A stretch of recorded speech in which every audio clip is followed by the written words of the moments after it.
Votre banquier vous gère un fonds actif. Il vous facture 2% par an de frais. Et en échange, il perd contre le marché. 93% des fonds actifs européens battus par leur indice sur 10 ans. 93%. Et vous payez pour ça. Je vais vous parler des ETF, la solution que votre banquier ne vous propose jamais. Et pour cause, parce qu'il ne gagne rien ou pas grand-chose dessus. C'est quoi exactement les ETF? Un ETF, c'est un Exchange Traded Fund. En français, un fonds coté en bourse. L'idée est simple. Au lieu qu'un gérant choisisse des actions, l'ETF les copie toutes. Vous voulez investir dans les 1300 plus grandes entreprises mondiales cotées en bourse? Un ETF MSCI World fait ça. En un seul achat, en un seul clic de souris. Apple, LVMH, Microsoft, Toyota, tout dedans, tout dans votre portefeuille en une seule opération. L'ETF ne cherche pas à battre le marché, il cherche à le copier. Et c'est précisément pour cela qu'il gagne, c'est précisément pour cela que ça marche et que ce placement est intéressant. L'histoire en 3 phases. Les premiers ETF apparaissent en 1993 aux États-Unis. En France, ils explosent depuis 2015 avec les plateformes en ligne. Aujourd'hui, plus de 10 000 milliards de dollars d'actifs mondiaux sont investis dans des ETF. Ce que vaut réellement un ETF MSCI World par rapport à un fonds actif, voici les chiffres qui changent tout. Un fonds actif typique dans votre banque, frais annuels moyens de 1,8 à 2,3% par an. Un ETF MSCI World de bonne qualité, frais annuels de 0,12 à 0,40%.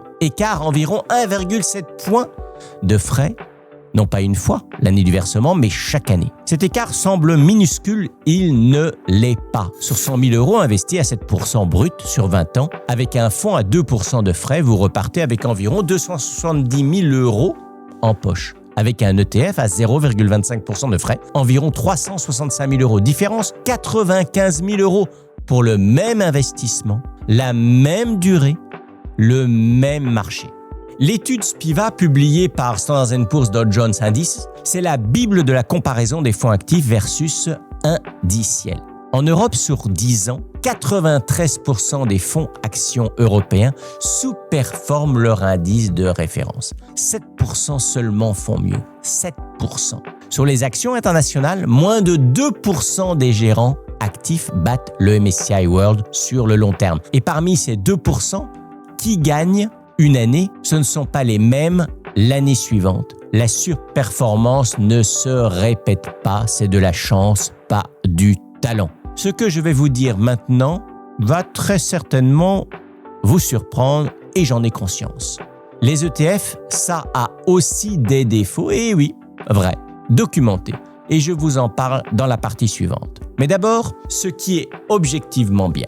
Avantage numéro 1, je l'ai déjà un tout petit peu dit, les frais de 0,12 à 0,40% par an contre 1,5 à 2,5 pour les OPCVM classiques. Sur 20 ans, cette différence se chiffre pas non pas en euros, mais en dizaines de milliers d'euros. Avantage numéro 2, la diversification instantanée. Un ETF MSCI World égale 1300 entreprises dans 23 pays avec un seul achat, une seule opération. Même les meilleurs gérants ne font pas ça aussi bien. Avantage numéro 3, la transparence totale. Vous savez exactement ce que vous possédez. La composition est publique, mise à jour en temps réel. Avantage 4, la liquidité. Un ETF se vend en quelques secondes en bourse, pendant les heures d'ouverture des marchés. Avantage numéro 5, l'enveloppe fiscale.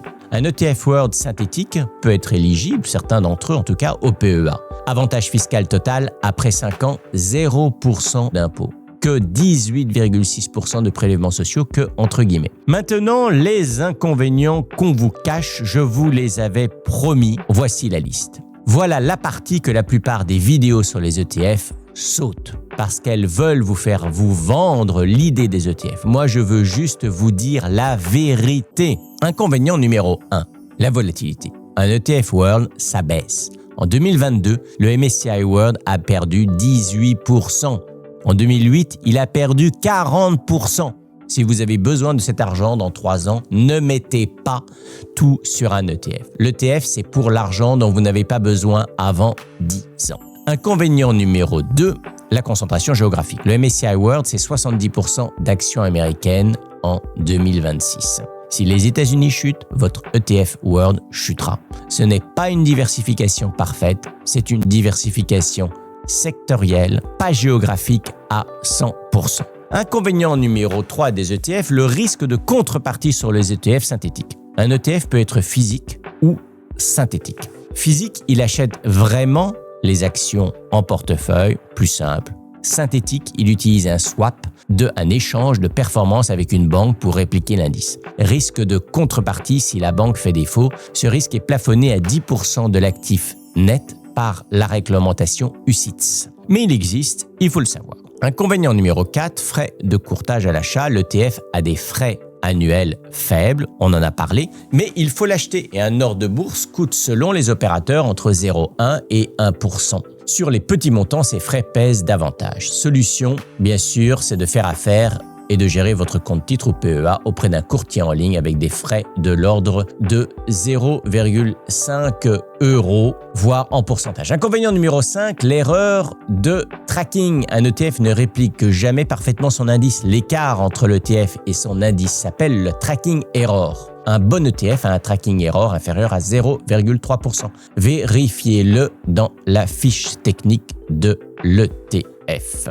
Le verdict, mon avis sur les ETF sans détour. Pour 90% des investisseurs particuliers, un ETF World est un bon placement. Meilleur qu'un fonds actif géré par votre banque, meilleur qu'un stock picking amateur et souvent meilleur que 93% des professionnels. Les chiffres le prouvent. Les ETF, c'est bien pour qui? Pas pour tout le monde. Pour les investisseurs long terme, horizon 10 ans minimum. Pour ceux qui veulent oublier l'argent et le laisser travailler. Pour ceux qui ont constitué leur épargne de précaution d'abord, bien sûr, toujours numéro 1, l'épargne de précaution. Les ETF, c'est mal pour qui? Pour les horizons courts, moins de 5 ans. Pour les personnes qui paniqueront à la première baisse des marchés. Pour ceux qui ont besoin de liquidité à court terme. L'alternative que je regarde, les CPI, notamment pour les revenus réguliers, les fonds en euros d'assurance vie pour la sécurité, le livret d'épargne populaire pour l'épargne de précaution et les ETF pour la capitalisation long terme. La règle d'or, le PEA d'abord, l'assurance vie ensuite, ETF World dans les 2 enveloppes et oubliez votre conseiller bancaire pour ça. Quel placement voulez-vous que j'analyse la prochaine fois? Dites-le en commentaire et si vous n'êtes pas encore abonné, vous êtes probablement en train de payer trop de frais. Abonnez-vous aux revenus et à toutes les publications du groupe Overlord Media.